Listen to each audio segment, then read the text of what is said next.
जो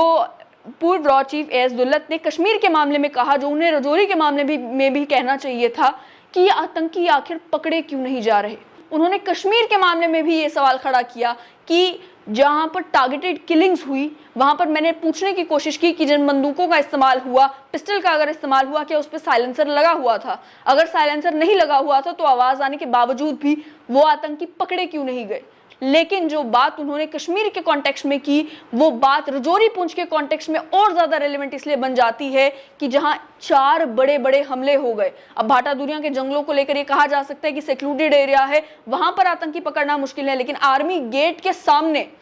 2 लोगों को आतंकी अपनी गोली का निशाना बनाते हैं, वहां पर वो आतंकी पकड़े क्यों नहीं जा रहे? डांगरी जैसे इलाके में पूरे गांव में आतंक फैलाते हैं आतंकी, 7 सिविलियंस की जान ले लेते हैं आतंकी, आईडी ब्लास्ट वहां पर होता है, बच्चे जख्मी होते हैं, बच्चों की जान जाती है, वहां पर क्यों नहीं पकड़े जा रहे आतंकी? उस पीपल्स एंटी फैसिस्ट फ्रंट के बारे में एएस दुल्लत अपने इंटरव्यू में कहते हैं कि उनका ये कहना है कि उस समय कोई बारिश नहीं हो रही थी, उस समय कोई लाइटनिंग नहीं हो रही थी, ये सारी अफवाहें उड़ाई जा रही हैं। एएस दुल्लत इस बात पर भी सवाल खड़ा कर रहे हैं कि वहां पर मौसम खराब था या नहीं था, बगैर ये सोचे समझे कि वहां के कोई भी एक लोकल व्यक्ति जो है, किसी भी शहरी से आप अगर एक कांटेक्ट करें, किसी भी एक शहरी से आप बात करें, तो वो भी आपको बता सकता है कि उस समय वहां पर मौसम कैसा था। तो जब उन्हें उस समय, जिस समय अटैक हुआ, उस समय के मौसम के बारे में भी ये मालूम नहीं है कि ग्राउंड रियलिटी क्या थी, ग्राउंड पर हो क्या रहा था, मौसम किस तरीके का था, तो क्या ये माना जा सकता है कि सो कॉल्ड कश्मीर एक्सपर्ट्स, जो सज्जाद लोन ने कहा, जिस तरीके के अल्फाजों का इस्तेमाल एएस दुल्लत ने अपने इस पूरे इंटरव्यू में किया रजौरी पुंछ के इलाके को लेकर, ऐसा लग रहा था कि वो ग्राउंड रियलिटी से कटे हुए हैं। उन्हें मालूम ही नहीं कि उनके जम्मू कश्मीर से चले जाने के बाद रजौरी पुंछ के इलाके में कितना बदलाव आया है। रजौरी पुंछ के इलाकों को लेकर लगातार ये बात की जा रही है और सिक्योरिटी एक्सपर्ट्स भी ये कह रहे हैं कि एक के बाद एक आतंकी हमला रजौरी पुंछ के इलाके में देखने को मिल रहा है। ये जोन काफी सेंसिटिव होता जा रहा है। लेकिन दूसरी तरफ पूर्व रॉ चीफ एएस दुल्लत एक इंटरव्यू देते हैं द वायर को, और उस इंटरव्यू में ये कहते हैं कि पुंछ के इलाके में ये जो आतंकी हमला आर्मी के ट्रक के ऊपर हुआ, ये ऐसा लग रहा है कि आर्मी ने अपना गार्ड नीचे कर दिया था, that army let its guard down. उस वजह से भी, वो भी एक कारण हो सकता है जिस वजह से ये हमला हुआ। ऐसे में इन अल्फाजों को किस तरीके से देखा जाए? जब आप एनालाइज करने की कोशिश करते हैं तो उन्होंने ये कहा कि आर्मी तभी अपना गार्ड डाउन करती है जब एक इलाके में काफ़ी देर से कोई घटना नहीं हो रही होती है। लेकिन क्या ये बात रजौरी पुंछ सेक्टर के बारे में कही जा सकती है? ऑलरेडी 23 लोगों की जानें, 23 शहादतें जो हैं वो रजौरी पुंछ के इलाके में इन आतंकी हमलों की वजह से हो चुकी हैं, जिनमें जो 5 जवान इस आर्मी ट्रक के ऊपर जो हमला हुआ उसमें शहीद हुए। उससे पहले 7 शहादतें डांगरी के इलाके में हुई। उससे पहले 2 लोगों को आर्मी गेट के ऊपर जो है निशाना बनाया गया। उससे पहले अगर बात की जाए तो इन्हीं भाटा दूरियां के जंगलों में आतंकी हमले हुए। इन्हीं भाटा दूरियां के जंगलों में 9 जवान शहीद हुए। तो ऐसे में जहां 23 शहादतें एक छोटे ही पीरियड में, अगर देखा जाए 1-1.5 साल के पीरियड में एक इलाके में हो रही हो, और उसको लेकर ये कहा जाए कि यहाँ पर army let its guard down, क्योंकि यहाँ पर कोई हलचल नहीं हो रही थी, क्योंकि यहाँ पर कोई हरकत नहीं हो रही थी, क्योंकि जब कोई इंसिडेंट नहीं होता एक लंबे समय तक तो आर्मी अपना गार्ड डाउन कर देती है। ये कहना जो है वो ऐसा लगता है कि कहीं ना कहीं जितनी इंफॉर्मेशन रजौरी पुंछ को लेकर पूर्व रॉ चीफ के पास होनी चाहिए, वो इंफॉर्मेशन शायद आउटडेटेड है। आउटडेटेड इस वजह से भी क्योंकि जिन अल्फाजों का इस्तेमाल उन्होंने पुंछ के कुछ इलाकों के लेकर कहा, उन्होंने कहा कि बिम्बर गली का जो ये इलाका है, ये इलाका एक प्लेग्राउंड है स्पाइज के लिए। उन्होंने ये भी कहा कि सुरनकोट का जो ये इलाका है, मेरा ये मानना है, मेरा ये हंच है कि यहाँ पर आईएसआई के एजेंट घूम रहे हैं। उन्होंने ये कहा कि पुंछ का जो एरिया है और पुंछ के जो लोग हैं उनको लेकर कि ये हॉस्टाइल टेरिटरी है, यहाँ लोगों की रिश्तेदारियां बॉर्डर के अक्रॉस हैं, जिसकी वजह से उनकी लॉयल्टीज डिवाइडेड हैं। इस तरीके का एक परसेप्शन क्रिएट करने की कोशिश की गई, जैसे पुंछ, रजौरी पुंछ के इलाके में जो लोग हैं वो मदद कर रहे हैं आतंकियों की ये सारी घटनाएं करवाने में। और इससे पहले डीजीपी दिलबाग सिंह ने भी ये कहा कि ये जो आर्मी ट्रक के ऊपर हमला हुआ, इसमें भी जो लोकल सपोर्ट है उसकी वजह से ये चीजें मुमकिन हो पाई हैं। लेकिन जरा तथ्यों की ओर नजर डालते हैं। तथ्यों की ओर नजर ये कि पिछले अगर 15-16 साल का इतिहास देखा जाए रजौरी पुंछ के इलाके का, तो खुद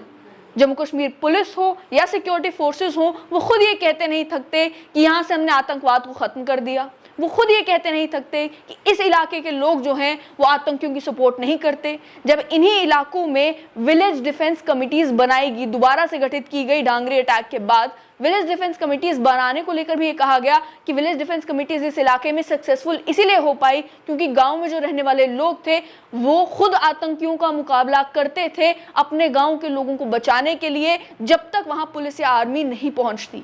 तो ऐसे इलाके में जहां पर आप वीडीसीज कॉन्स्टिट्यूट कर रहे हो, ऐसे इलाके में जहां पर आम लोगों को हथियार दिए जा रहे हो ताकि वो आतंकवाद के साथ लड़ सके, इस इलाके को लेकर ये कहना कि यहाँ पर तो लोगों की डिवाइडेड लॉयल्टीज हैं, यहाँ पर तो लोग जो हैं वो आतंकियों की मदद कर रहे हैं, ये किस हद तक जस्टिफाइड है। वहीं अगर जरा इस आतंकी हमले को लेकर भी जो सवाल खड़े किए जा रहे हैं उस पर बात की जाए। एस दुल्लत ने अपने इंटरव्यू में ये कहा, people's anti fascist front PAFF जो आतंकी संगठन ये क्लेम कर रहा है कि उसने ये आतंकी हमला करवाया, जो आतंकी संगठन ये क्लेम कर रहा है कि वो वीडियो डाल सकते हैं ये बताने के लिए कि आतंकी हमला कैसे कैसे हुआ, जो डिटेल्ड में ये बता रहा है कि किस तरीके से उन्होंने इस आर्मी के ट्रक को निशाना बनाया, किस तरीके से उन्होंने आर्मी के जवानों पर हमला किया, उस पीपल्स एंटी फैसिस्ट फ्रंट के बारे में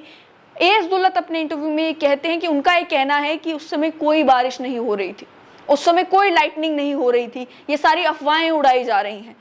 एस दुल्लत इस बात पर भी सवाल खड़ा कर रहे हैं कि वहां पर मौसम खराब था या नहीं था, बगैर ये सोचे समझे कि वहां के कोई भी एक लोकल व्यक्ति जो है, किसी भी शहरी से आप अगर एक कांटेक्ट करें, किसी भी एक शहरी से आप बात करें तो वो भी आपको बता सकता है कि उस समय वहां पर मौसम कैसा था। ये जो कहा जा रहा है कि उस समय हो सकता है बिजली गिरी हो, वो कहा इसीलिए गया क्योंकि उस समय वहां पर मौसम खराब था और जब तक ये मालूम नहीं चला था कि आतंकी हमला है या नहीं, लोगों को ये लग रहा था कि क्योंकि बारिशें हो रही थी, क्योंकि वहां पर बिजली कड़क रही थी, हो सकता है कि वो एक कारण रहा हो। तो जब उन्हें उस समय जिस समय अटैक हुआ उस समय के मौसम के बारे में भी ये मालूम नहीं है कि ग्राउंड रियलिटी क्या थी, ग्राउंड पर हो क्या रहा था, मौसम किस तरीके का था, तो क्या ये माना जा सकता है कि सो कॉल्ड कश्मीर एक्सपर्ट्स, जो सज्जाद लोन ने कहा अपने इंटरव्यू में वायर के साथ ही कि कई सारे ऐसे लोग हैं जिन्हें कश्मीर से गए हुए काफी समय हो चुका है लेकिन वो सो कॉल्ड कश्मीर एक्सपर्ट्स बने हैं। उन्होंने कहा कि जो लोग जिस समय जम्मू कश्मीर थे उस समय जम्मू कश्मीर के जो हालात बिगड़े उसके लिए रिस्पॉन्सिबल वो लोग थे और आज वो ये कहना चाहते हैं कि जम्मू कश्मीर के हालात सुधारे किस तरीके से जा सकते हैं। उन्होंने 87 का हवाला दिया और जिस तरीके के अल्फाजों का इस्तेमाल एस दुल्लत ने अपने इस पूरे इंटरव्यू में किया रजौरी पुंछ के इलाके को लेकर, ऐसा लग रहा था कि वो ग्राउंड रियलिटी से कटे हुए हैं। उन्हें मालूम ही नहीं कि उनके जम्मू कश्मीर से चले जाने के बाद रजौरी पुंछ के इलाके में कितना बदलाव आया है। ये हकीकत है कि एक समय था रजौरी पुंछ का इलाका भी आतंकवाद से ग्रस्त था। एक समय था जब आतंकी जो है वो सुरनकोट के इलाके से, मेंढर के इलाके से, पुंछ के इलाके से, रजौरी के इलाके से पकड़े जाते थे। लेकिन आज का जो सिनेरियो है उसमें अगर देखा जाए तो डीजीपी दिलबाग सिंह ने जिस तरीके की स्टेटमेंट दी, जब बात की गई कि लोकल सपोर्ट था, जब मालूम करने लगते हैं कि कौन लोग थे जिन्होंने इस आतंकी हमले में मदद की, लगभग 6 लोगों को गिरफ्तार किया गया, लगभग 200 के करीब लोगों को लेकर ये कहा गया कि उन्हें भी डिटेन किया गया पूछताछ के लिए। जिन 6 लोगों को गिरफ्तार किया गया उनमें से 3 लोग मेंढर के थे। एक व्यक्ति को लेकर ये बताया गया कि जब उसे क्वेश्चनिंग के लिए बुलाया गया उसने जहर खा लिया। उस व्यक्ति के बारे में भी जब आप जानने की कोशिश करते हैं तो वो भी सुरनकोट का बताया जा रहा है, रहने वाला नहीं था। वो व्यक्ति भी भाटादूरिया मेंढर का रहने वाला था। तो ऐसे में सुरनकोट को लेकर ये कहना कि सुरनकोट में ISI के एजेंट घूम रहे हैं, ऐसे में भिंबर गली को लेकर ये कहना, जो इलाका इतना वीरान है, जो इलाका इतना सेक्लूडेड है कि वहां पर मुश्किल से आपको कुछ घर मिलेंगे रिहायशी जहां पर लोग रह रहे हैं, ज्यादातर वो इलाका जंगलों का है, ज्यादातर इलाका वो ऐसा है जहां पर लोग नहीं रह रहे। खासतौर पर बिम्बर गली की अगर बात की जाए, भाटा दुनिया के जंगलों की बात की जाए, बिल्कुल सेक्लूडेड इलाका है। और आतंकियों को लेकर भी यही कहा जा रहा है कि भाटा दुनिया के जंगलों में ये आतंकी जो हैं वो छुपे हुए थे, केव्स के अंदर केव्स बनाकर वहां पर छुपे हुए थे, घाट लगाकर रुके हुए थे। तो ऐसे में कैसे मुमकिन है कि लोकल्स उन्हें सपोर्ट कर रहे थे वहां पर, जब उस इलाके में लोग रहते ही नहीं है। ऐसे में एक पूरे इलाके को ये कह देना कि यहाँ के लोग जो हैं वो तो पार मिले हुए हैं, उनकी तो पार रिश्तेदारियां हैं, उसकी वजह से वो लोग इस तरीके से कर रहे हैं। जब आप पुलिस से पूछते हैं, बीएसएफ से पूछते हैं, सिक्योरिटी फोर्सेस से पूछते हैं, तो वो भी ये बताते हैं कि अगर कहीं पर सपोर्ट आतंकियों को की जाती है बॉर्डर पर, तो वो इसलिए की जाती है क्योंकि नशे का कारोबार बॉर्डर के ऊपर हो रहा है, नशा स्मगल किया जा रहा है, ड्रग्स स्मगल किए जा रहे हैं अक्रॉस बॉर्डर, और उसे नशे की लत में जो लोग हैं वो मदद पहुंचाते हैं, जो उस नशे से पैसा कमाना चाहते हैं वो लोग मदद पहुंचाते हैं। इसका कोई लेना देना इस बात से नहीं है कि किसकी रिश्तेदारियां हैं, किसकी रिश्तेदारियां नहीं है। जब वो फैक्टर पहले जब मिलिटेंसी रजौरी पुंछ में हुआ करती थी, उस समय वो एक फैक्टर जो वहां के लोग बताते हैं, लोकल्स बताते हैं कि तब भी ये कोई फैक्टर नहीं था, तो आज के समय में ये कोई फैक्टर कैसे बन सकता है। और जिन लोगों को क्वेश्चनिंग के लिए डिटेन किया गया, उसके बाद अरेस्ट किया गया, उनमें से जो 3 लोग मेंढर के थे, उसमें से एक व्यक्ति के बारे में बताया जा रहा है कि वो 1990 से एक ओवरग्राउंड वर्कर के तौर पर काम कर रहा था। तो ऐसे कई सारे और लोग भी हैं जो एज एन ओवरग्राउंड वर्कर पहले काम कर रहे थे, जो जिनका कहीं ना कहीं आतंक के साथ बैकग्राउंड है। लेकिन इसका मतलब ये नहीं है कि पूरे ही एक पॉपुलेशन को पेंट कर दिया जाए कि ये सभी के सभी आतंक के समर्थक हैं। वहीं अगर देखा जाए जिस तरीके से क्वेश्चनिंग हो रही है, आम आदमी जो रजौरी पुंछ का रहने वाला है, उन्होंने भी सवाल खड़ा करना शुरू कर दिया है कि आम आदमी को भी, हर एक रहने वाले नागरिक को भी शक की नजरों से आखिर क्यों देखा जा रहा है। लोग ये सवाल खड़ा कर रहे हैं कि क्वेश्चनिंग के लिए ये भी हो रहा है कि किसी की अगर किसी के साथ लगती है, किसी की अगर किसी के साथ बनती नहीं है, किसी की अगर किसी के साथ कोई जाती रंजिश है, तो उसका नाम भी दिया जा रहा है कि इससे भी क्वेश्चनिंग करिए। उसको लेकर भी ये कहा जा रहा है हो सकता है ये व्यक्ति इन्वॉल्व हो, जिसकी वजह से रिजेंटमेंट भी लोकल पॉपुलेशन के अंदर बन रही है। ये भी लोगों का कहना है कि जब एक के बाद एक सभी लोगों को थाने बुलाया जा रहा है, सभी लोगों से क्वेश्चनिंग की जा रही है। हालांकि पुलिस की अपनी मजबूरियां हैं, सिक्योरिटी फोर्सेस की अपनी मजबूरियां हैं, वो भी जानना चाहते हैं कि आतंकी कौन थे, कहां से आए, कैसे ये हमला हो गया। लेकिन वही लोकल पॉपुलेशन का ये भी कहना है कि आम आदमी के सेंटिमेंट का भी ख्याल रखना चाहिए। आपको आम आदमी को कॉन्फिडेंस में लेना है ताकि वो आपकी मदद करें, ताकि आपको इंटेलिजेंस मिले, ताकि आपको ये मालूम चले कि ये हमला आखिर हुआ कैसे। ये नहीं कि आप हर एक को डिमोनाइज करेंगे और इस तरीके के अल्फाजों का इस्तेमाल अगर आप किसी एक इलाके के लोगों के लिए, सुरनकोट के लोगों के लिए या पुंछ के लोगों के लिए करते हैं, जिसमें आप बताने की कोशिश करते हैं कि सभी के सभी जो है उन्हें एक ही ब्रश से आप पेंट करने की कोशिश करते हैं, तो उसके नतीजे अच्छे नहीं निकलेंगे। इसके साथ साथ में एएस दुल्लत ने और कई सारी बातें जो है वो जम्मू कश्मीर के हालातों पे, सिक्योरिटी सिनेरियो को लेकर कही। उनका एक कहना था, हालांकि उन्होंने जिस एरिया को लेकर ये कहा गया था जहां पे अटैक हुआ, उसको लेकर ये भी कहा कि ऐसे इलाके हैं रजौरी पुंछ में, घने जंगल है वहां पर, ऐसे में अगर आप सैनिटाइज करते भी हैं किसी रोड को, तो वो सैनिटाइजेशन प्रॉपर वहां पर पॉसिबल नहीं है क्योंकि काफी टफ टेरेन है। लेकिन रजौरी पुंछ में जैसे आतंकी हमले देखने को मिल रहे हैं, चाहे आप डांगरी की बात करें, चाहे उससे पहले भाटा दुरिया के जंगलों में ही जो आतंकी हमले हुए उसकी बात करें, तो पूर्व डीजीपी एसपी वैद भी ये कह चुके हैं कि रजौरी पुंछ के इलाके में नजर रखने की बहुत ज्यादा जरूरत है, क्योंकि कश्मीर में अगर आतंकवाद फैलता है उसे फिर कंट्रोल किया जा सकता है, लेकिन रजौरी पुंछ के इलाके में क्योंकि टेरेन टफ है, क्योंकि जंगल घने हैं, क्योंकि इलाके ऐसे हैं जहां पर आतंकियों को ढूंढना, उन्हें न्यूट्रलाइज करना और ज्यादा मुश्किल हो सकता है। इस वजह से बहुत ज्यादा जरूरत है नजर रखने की कि रजौरी पुंछ के इलाके में क्या चल रहा है।